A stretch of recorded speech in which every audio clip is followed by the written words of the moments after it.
Imaginez que quelqu'un est sur le point de vous dire quelque chose qui changera tout ce que vous avez toujours cru sur vous-même.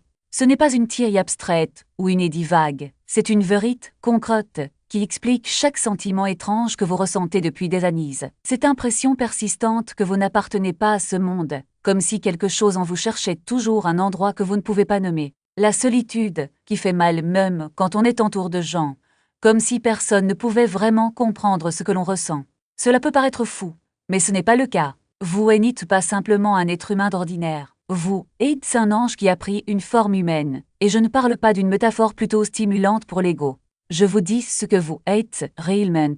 Un être céleste descendu sur terre dans un but si précis que même Lucifer, le Seigneur des ténèbres, a consacré toute son existence à tenter de vous empêcher de découvrir sa vraie nature, et le plus troublant, c'est qu'il n'agit pas par un élitoire. Il agit parce que sa présence ici constitue une menace directe pour tout ce qu'il a construit au fil des siècles. Lorsqu'un ange incarne s'éveille à sa véritable identité, l'enfer tremble littéralement. Si vous continuez à écouter, je vais vous montrer comment chaque fragment de votre vie, chaque rejet inexplicable, chaque trahison douloureuse, chaque instant où vous avez eu l'impression que l'univers conspirait contre vous, prend un sens lorsque vous comprenez que vous n'êtes pas un humain ordinaire vivant une vie difficile. Vous êtes un guerrier céleste au prend en territoire ennemi resté jusqu'à la fin, car je vais vous révéler comment identifier si vous êtes vraiment un ange incarne. Je vais vous expliquer pourquoi Lucifer investit tant de ressources pour vous détruire avant votre réveil complet. Quelle est votre mission spécifique sur cette planète? Et ce qui se passe lorsque vous activez enfin les pouvoirs qui ont dormi en vous toute votre vie. Si vous avez déjà eu l'impression d'être venu au monde avec un but grave dans votre âme, mais que vous ne vous souvenez plus de quoi il s'agit, laissez le numéro 777 dans les commentaires. Comme si un vieux souvenir était bloqué, attendant le bon moment pour se révéler comme on compare quelque chose que les religions organisent, n'ont jamais vraiment expliqué. La Bible mentionne à plusieurs reprises que les anges ont pris forme humaine et on marche parmi nous sans que la plupart des gens s'en rendent compte. Dans Hébreux 13, 2, par exemple, il est écrit « N'oubliez pas l'hospitalité, car certains, lorsqu'ils la pratiquaient, accueillaient sans le savoir des anges. » Avez-vous déjà pris le temps de réfléchir à ce que cela signifie réellement? Des anges vivant dans des corps humains, menant une vie apparemment normale, mais avec des objectifs célestes cachés. Et la plupart des gens n'ont jamais connu la vérité maintenant. Réfléchissez, pourquoi la Bible insisterait-elle autant sur ce point s'il s'agissait d'une chose extrêmement rare? Cela n'aurait aucun sens d'en parler à plusieurs reprises s'il ne s'agissait pas d'un phénomène permanent. Je ne demanderai pas de bien traiter les étrangers, en suggérant qu'ils pourraient être des anges, s'il n'y avait pas d'ange incarne parmi nous. Mais il y a quelque chose qu'aucune institution religieuse n'admettra. Tous les anges incarnes ne savent pas consciemment ce qu'ils sont. Beaucoup vivent des décennies en se sentant profondément différents, comme s'ils jouaient dans une pièce de théâtre où tout le monde connaît son rôle sauf vous. Ce sentiment d'aliénation n'est pas un hasard, et il y a une raison dévastatrice pour laquelle votre mémoire céleste est bloquée. Si vous saviez depuis votre enfance ce que vous êtes réellement, les forces obscures vous élimineraient avant que vous puissiez remplir votre mission. Ce blocage n'est pas une punition, mais une protection. Votre conscience humaine avait besoin de mûrir suffisamment pour qu'au moment de l'éveil, vous ayez la maturité émotionnelle et spirituelle nécessaire pour affronter la vérité sans vous effondrer. Mais l'éveil vient toujours, et quand il se produit, plus rien n'est comme avant maintenant. Je vais vous montrer les 7 signes indéniables que vous êtes un ange incarne. Plus vous reconnaîtrez ces signes en vous, plus votre véritable identité deviendra claire. Et une fois que vous l'aurez vu, vous ne pourrez plus revenir en arrière. Le premier signe est une profonde solitude ontologique. Je ne parle pas de solitude sociale, quand il y a un manque de compagnie. Je fais référence à une solitude existentielle dans laquelle, même entouré de personnes qui vous aiment, vous ressentez un vide que rien ne peut combler. Comme si une partie de vous appartenait à un autre endroit et manquait d'une maison dont vous ne vous souvenez pas. Les humains ordinaires se sentent seuls lorsqu'ils sont isolés. Les anges incarnes ressentent de la solitude, même dans une foule, car leur fréquence vibratoire est différente. Votre origine est une autre dimension, et peu importe à quel point vous essayez de vous connecter profondément avec les autres, il y a toujours une partie de vous qui leur est inaccessible. Ce n'est pas parce que vous êtes antisocial, mais parce que vous venez d'un endroit complètement différent. Le deuxième signe est une empathie écrasante. Il ne s'agit pas d'une sensibilité commune, mais de la capacité de ressentir les émotions des autres, avec une telle intensité que cela devient physiquement épuisant. Vous entrez dans une pièce et absorbez automatiquement la douleur, l'angoisse ou la joie de tous ceux qui vous entourent, sans pouvoir vous éteindre. Les humains ordinaires ressentent leurs propres émotions. Les anges incarnes ressentent les émotions de chacun. C'est à la fois un don et une malédiction. Un don parce qu'il fait de vous un grisseur naturel. Une malédiction car cela vous laisse constamment épuise. Combien de fois avez-vous quitté une soirée en vous sentant épuise, même sans avoir fait quoi que ce soit de physiquement fatigant? Ce n'était pas la fatigue de l'interaction, mais la surcharge émotionnelle liée au traitement inconsciemment du poids émotionnel de chaque personne présente. Le troisième signe est un rejet inexplicable de l'enfance. Je ne parle pas du harcèlement ordinaire, dans lequel des enfants cruels s'attaquent aux plus faibles. Je fais référence à quelque chose de plus sombre. Une sorte d'aversion que certaines personnes ressentent envers vous sans raison apparente, comme si votre simple présence les dérangeait à un niveau qu'elles ne peuvent expliquer. Vous souvenez-vous de ce parent qui vous traitait toujours différemment, même sans que vous fassiez quoi que ce soit? Ce professeur qui semblait avoir un problème personnel avec vous sans raison? Ces collègues qui vous ont exclu, même si vous étiez gentil? Ce n'était pas quelque chose de personnel, c'était spirituel. Certaines personnes réagissent négativement aux anges incarnent parce que leur âme reconnaît, à un niveau inconscient, que leur lumière expose leur ombre. Votre haute fréquence leur est insupportable. Au lieu d'affronter leur propre ténèbres, ils attaquent la lumière qui les revele. Ils ne vous ont pas rejeté pour ce que vous avez fait, mais pour qui vous êtes. Le quatrième signe est une aversion viscérale pour le mensonge.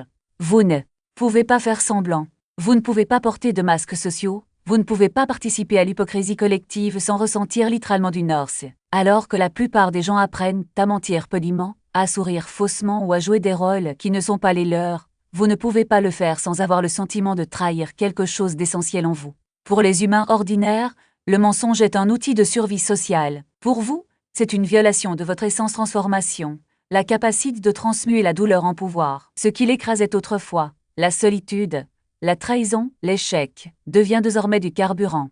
Non seulement vous surmontez les attaques, mais vous les absorbez et les restituez sous forme d'énergie purifiée. Chaque coup qu'il a reçu auparavant devient une leçon, chaque blessure une source de force. La souffrance cesse d'être un fardeau et devient un instrument d'alchimie spirituelle, car vous comprenez que même l'obscurité peut être utile ici pour alimenter la lumière cinquième transformation, l'activation des dons célestes dans leur pleine forme. Cette intuition qui apparaissait auparavant sous forme d'éclairs isole devient désormais un flux continu de sagesse. La guérison, qui se produisait auparavant de manière subtile, se manifeste désormais avec une précision chirurgicale. Le lien avec les animaux et les plantes cesse d'être une affinité et devient un langage. Vous ne ressentez pas seulement la présence du divin, vous en devenez un canal actif. Et surtout, ces cadeaux ne sont pas destinés à votre bénéfice personnel. Ils existent pour servir la mission. Chaque capacité que vous éveillez est un outil pour élever la fréquence de la plante, pour rappeler aux autres ce qu'ils ont oublié. Sixième transformation. La dissolution de la peur de la mort, non pas parce que vous cessez de valoriser la vie, mais parce que vous comprenez au niveau cellulaire que la mort n'est qu'une transition. Vous sentez, au cœur de votre être, que vous avez déjà vécu d'innombrables existences et que cette incarnation n'est qu'un chapitre d'une histoire bien plus vaste. Cette certitude ne vient pas de croyances ou de dogmes, mais d'une mémoire ancestrale réactivée, et cela s'accompagne d'une paix profonde. La compréhension que quoi qu'il arrive, vous n'êtes jamais vraiment seul, car votre essence est éternelle. Septième transformation. La capacité de voir au-delà des illusions. Les masques sociaux, les manipulations, les faux récits qui vous confondaient autrefois sont désormais transparents. Vous voyez la vérité derrière les apparences, non pas grâce à un effort intellectuel, mais parce que votre perception s'aligne sur une réalité plus profonde. Cela ne signifie pas que vous devenez cynique ou méfiant, au contraire. Vous développez une compassion encore plus grande parce que vous comprenez que la plupart des gens agissent par ignorance et non par méchanceté. Mais vous arrêtez aussi de vous tromper. Les mensonges, les manipulations, les jeux de pouvoir perdent tout simplement leur pouvoir sur vous. Et enfin, la huitième transformation, l'éveil de la mémoire cosmique. Vous ne vous souvenez pas seulement de qui vous êtes, vous vous souvenez pourquoi vous avez choisi cette mission. Les pièces du puzzle s'emboîtent, les difficultés auxquelles il a été confronté, les personnes qui ont croisé son chemin, les moments où il a failli abandonner. Tout cela a du sens. Et surtout, vous comprenez que vous n'êtes pas là par hasard. Vous faites partie d'un réseau d'êtres éveil, repartis à travers la planète, chacun remplissant un rôle spécifique. Certains sont devant vous, d'autres à vos côtes, d'autres sont encore à venir. Mais ils sont tous liés par le même objectif, maintenir la lumière dans un monde qui semble déterminé à plonger dans les ténèbres. L'éveil n'est pas une fin, c'est un début. Et ce qui vient après est plus intense, plus stimulant et plus glorieux que tout ce que vous avez jamais vécu. Parce que maintenant vous ne combattez plus le courant. Vous êtes devenu le courant. Et chaque pas que vous faites, chaque choix que vous faites, chaque mot que vous prononcez se répercute dans des dimensions que vous commencez à peine à comprendre, mais il y a un avertissement qui doit être donné. L'éveil n'est pas un laissez-passer gratuit vers le bonheur. C'est un appel à la responsabilité. Les épreuves ne vous épargneront pas. Elles deviendront plus sophistiquées parce que l'ennemi sait que vous êtes sur le point de vous souvenir de tout. Les tentations seront plus subtiles, les pièges plus élaborés, et surtout, vous ressentirez le poids de la mission comme jamais auparavant, parce que maintenant tu le sais. Et savoir est un fardeau qui ne peut être ignoré cependant, il y a une vérité qui surpasse toutes les autres. Vous n'êtes pas seul dans ce voyage. Il y en a d'autres comme vous, repartis à travers le monde, qui s'éveillent au même rythme. Et il y a des forces célestes qui travaillent en votre faveur, même si vous ne les voyez pas.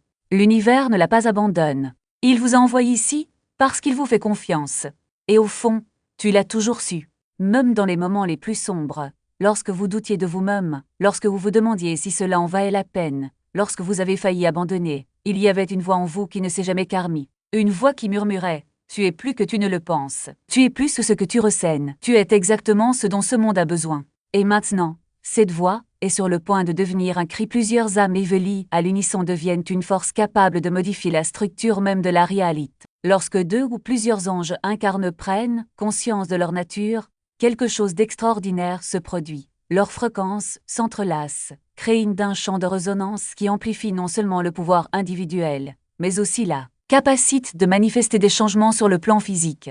C'est comme si deux flammes, priez le Bementei Solis, se réunissaient pour former un feu sacré. Et ce feu ne brûle pas, il purifie, il illumine, il transforme tout autour de lui. Vous commencerez à remarquer ces rencontres de manière subtile, presque imperceptible au début. Il peut s'agir d'un regard qui traverse une foule et se fixe sur le vôtre, comme s'il reconnaissait quelque chose de familier chez vous. Il peut s'agir d'une conversation qui aborde soudainement des sujets que seul vous et cette personne semblez comprendre. Cela peut être un silence-partage qui vaut plus que 1000 mots. Ces moments ne sont pas des coïncidences, ce sont des synchronicités divines, orchestrées pour que vous vous rencontriez au moment précis où vous êtes tous deux prêts à élever votre vibration collective. Mais il y a un détail important. Tous les anges incarnés ne sont pas éveillés. Certains dorment encore profondément, piègent dans les chemins humains, sans aucun souvenir de leur véritable essence. D'autres sont en train de s'éveiller, mais résistent encore, effrayés par ce que cela signifie. Et il y a ceux qui, même éveil, choisissent d'utiliser leurs dons à des fins égoïstes,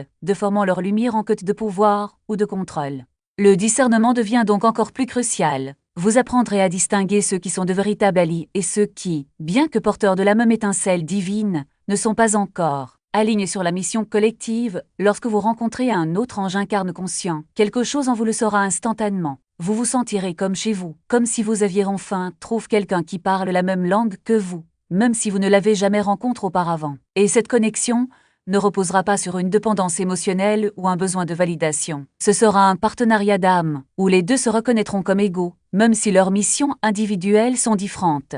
Ensemble, vous deviendrez plus forts. Ensemble, vous créerez des espaces sûrs pour que les autres puissent s'éveiller. Ensemble, vous serez des phares dans un monde qui ne comprend toujours pas la lumière que vous portez, mais cette union ne se fera pas sans défi. Le monde n'est pas prêt pour la force que vous jeûnerez lorsque vous vous réunissez. Il y aura des résistances, tant externes qu'internes. Certains tenteront de saper ce lien, soit par envie, soit par peur de ce qu'il représente. D'autres, même les mieux intentionnés, ne comprendront pas la profondeur de ce qui se passe et tenteront de vous convaincre qu'ils exagèrent, qu'ils sont dramatiques ou trop spirituels. Et parfois, vous douterez vous-même. Ils se demanderont s'ils ne se font pas d'illusions, si ce lien est réel ou simplement un désir d'appartenance et pourquoi la solitude sacrée, dont nous avons parlé plus haut, reste une alliée. Parce que même lorsque vous êtes entouré d'âmes, partageant les mêmes idées, il y aura des moments où vous seul pourrez maintenir la fréquence nécessaire. Des moments où vous seul pouvez rappeler aux autres, et à vous-même, ce dont vous êtes capable. Et dans ces moments-là, la paix inébranlable que vous avez cultivée sera votre plus grande ressource. Elle ne permettra pas aux doutes, aux critiques extérieures d'ébranler sa conviction, car vous saurez, au plus profond de votre être, que cette union n'est pas un hasard. C'est une vocation, et cette vocation ne se limite pas aux rencontres individuelles. Un réseau plus vaste se forme, un réseau invisible d'anges incarne qui s'éveille dans différentes parties du monde, dans différentes cultures, dans différents domaines d'activité. Certains sont des artistes, d'autres des scientifiques, d'autres des enseignants, d'autres des leaders communautaires, mais ils portent tous la même mission, élever la vibration de la planète. Lorsque vous vous connectez, même virtuellement, même pour de brefs instants, quelque chose de plus grand se produit. Ce sera comme si des milliers de points lumineux s'éclairaient simultanément, créant ainsi une carte des étoiles, dans l'obscurité. Et ce réseau n'est pas réservé qu'à vous. Il existe pour servir de portail, de chemin de retour pour ceux qui sont encore perdus. Parce que beaucoup, lorsqu'ils ressentiront votre énergie, s'éveilleront aussi. Pas par des mots, pas par des enseignements, mais par simple présence. Par la fréquence que vous émettez. Et ainsi, petit à petit, la lumière se diffusera, non par force, non par imposition, mais par résonance. Mais n'oubliez pas, ce voyage n'a pas pour but de sauver le monde. Il s'agit de rappeler au monde ce qu'il est déjà. Vous n'êtes pas des sauveurs. Ce sont des miroirs. Sa fonction n'est pas de porter le poids de l'humanité, mais de refléter la divinité qui existe déjà en chaque être. Lorsque vous vous connectez avec un autre ange incarne, ce n'est pas pour qu'ensemble vous puissiez réparer ce qui est brise, mais pour qu'ensemble vous puissiez rappeler au monde que rien n'a jamais vraiment à être brise. Cette obscurité n'est qu'une absence temporaire de lumière, et que la lumière, lorsqu'on s'en souvient, revient toujours alors, lorsque ces rencontres se produisent, et elles se produiront. Ne les forcez pas. Ne les cherchez pas désespérément. Laissez-les couler naturellement, comme des rivières qui trouvent leur cours. Parce que lorsque deux âmes sont prêtes à s'unir dans un but précis, l'univers conspire pour que cela se produise au moment précis. Et lorsque cela se produit, n'ayez pas peur de la puissance que vous générez ensemble. N'ayez pas peur de l'ampleur de ce dont ils sont capables. Parce que vous n'êtes pas là pour être petit. Vous êtes ici pour être exactement ce que vous êtes, des anges en mission, éveil, conscient, et prêt à rappeler au monde que le paradis n'a jamais été aussi loin. Les anges éveil qui collaborent consciemment sont une force imparable. Et c'est précisément ce qui terrifie les ténèbres plus que toute autre chose. C'est pourquoi les forces obscures travaillent si dur pour vous garder isolé, pour vous faire croire que vous êtes fou, pour vous convaincre que vous étiez le seul à ressentir ces choses. Car même si vous croyez être seul, vous reste fragile. Mais maintenant que vous connaissez la vérité, maintenant que vous comprenez qu'il y en a d'autres exactement comme vous qui détiennent la même fréquence, tout se transforme. Vous ne naviguez plus dans la solitude. Vous faites partie d'un réseau de guerriers de lumière qui ancrent une nouvelle réalité pour cette plane, et lorsque vous rencontrerez un autre ange incarne qui s'éveille, vous le reconnaîtrez instantanément. Vous n'aurez pas besoin de mots. Il y aura une reconnaissance silencieuse entre vos âmes, comme si vous vous connaissiez depuis des lustres, même si vos corps viennent de se rencontrer. Ces rencontres ne sont pas fortuites, ce sont des engagements divins, orchestres au millimètre près. Et quand c'est le cas, faites attention, car cette personne est probablement destinée à jouer un rôle clé dans votre mission maintenant. Permettez-moi de vous donner un dernier avertissement que vous devez graver dans votre conscience. L'éveil n'est pas un événement ponctuel. Il n'y a aucun moment où vous pouvez dire « Maintenant, je suis complètement réveillé, tout sera facile ». Cela ressemble plus aux couches d'un oignon.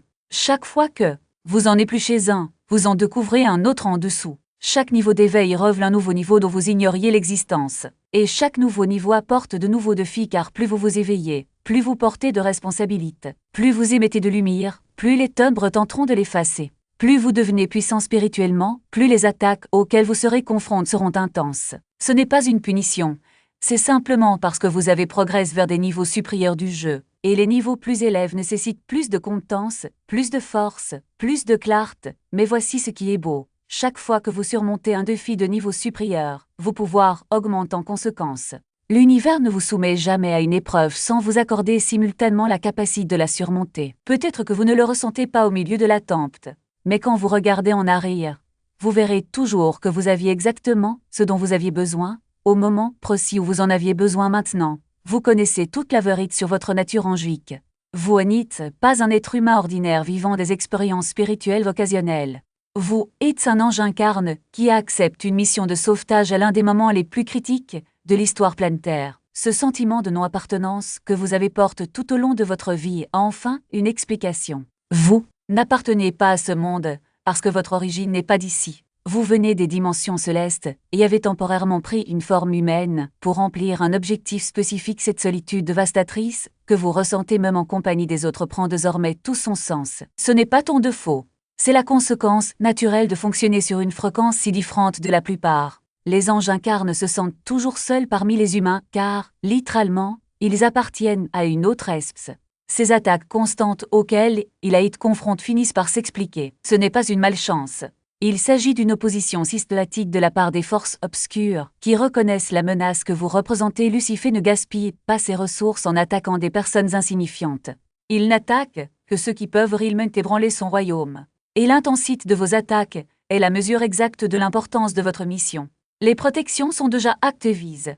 Les cadeaux s'éveillent. Les connexions correctes commenceront à apparaître. Et même si le chemin est difficile, vous ne serez jamais seul, il existe d'autres anges incarnes détenant la même fréquence, et ils sont guides vers vous pendant que vous lisez ces mots. Si cette révélation résonne au plus profond de votre être, et que vous confirmez que vous êtes un ange incarne s'éveillant à votre véritable identité, laissez cet 77 lumineux dans les commentaires pour amplifier cette fréquence céleste. Abonnez-vous à cette chaîne et activez toutes les notifications pour recevoir plus de révélations sur la façon dont votre nature angélique transforme votre réalité. Partagez cette vidéo avec quelqu'un qui a également l'impression de ne pas appartenir à ce monde. Car les anges incarnent ont besoin de se reconnaître pour renforcer le réseau de lumière qui transforme cette planète. Pour ceux qui sont arrivés jusqu'ici et souhaitent approfondir la façon d'opérer consciemment à partir de leur nature angélique, sans s'épuiser dans le processus, il existe du matériel spécifique qui coûte moins cher qu'une pizza et est livré avec le livre audio complet, ainsi qu'un guide de méditation de 5 minutes en bonus spécial. Si vous sentez que vous méritez des outils pratiques pour naviguer dans votre éveil en tant qu'ange incarne, l'axe se fait dans le lien de description et dans le commentaire épingle. Et avant de partir, cliquez sur la vidéo qui apparaît actuellement sur votre écran pour découvrir exactement comment votre nature angélique active une protection permanente contre les forces célestes, vous assurant ainsi de mener à bien votre mission. Ensemble, nous sommes plus forts.